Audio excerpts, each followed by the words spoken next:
கடந்த ஆட்சியில் இருக்கும்போது எடப்பாடி எப்படி நடந்து கொண்டார், ஆனால் இவர் எப்படி நடந்து கொண்டார் என்பதை மக்கள் புரிந்து கொண்டு இப்போது மக்களுடைய அனைத்து தரப்பினரும் இங்கே ஆதரவளிக்கின்ற காட்சியை பார்த்து எதிர்கட்சி இப்போது எடப்பாடி அவருடைய பொய்யான பரப்புரை பொய் என்பதை மக்கள் புரிந்து கொண்டார்கள்.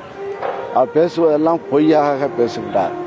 அதை நம்பாமல் அவருடைய கூட்டணி இருந்தவர்களும் ஒன்றொன்றாக கண்டு அவருக்கு பலவீனப்பட்டு போயிருக்கிறார்கள். நாங்கள் இன்னும் சொல்ல போனால் இது இப்போ இங்கே நம்முடைய முதலமைச்சர் ஒப்பிட்டு யாரும் இங்கே எந்த தலைவர்களும் இல்லை, எந்த தலைவர்களும் அந்த அளவுக்கு இல்லை என்பது மக்கள் பெரும் உணர்வுபூர்வமாக உணர்ந்து கொண்டிருக்கின்றார்கள். அமைச்சர் MRK பன்னீர்செல்வம் அவர்கள் செய்தியாளர்களை சந்தித்தார். அப்பொழுது டிடிவி தினகரன் குறித்து கேட்கப்பட்ட கேள்விக்கு அதிமுக கூட்டணி சிதைந்து வருவதாகவும் தேசிய ஜனநாயக கூட்டணி சிதறி வருவதாகவும் பதிலளித்த அந்த காட்சிகளை பார்த்தோம். விவரங்களை பின்னர் வரும் செய்திகளில் விரிவாக பார்க்கலாம்.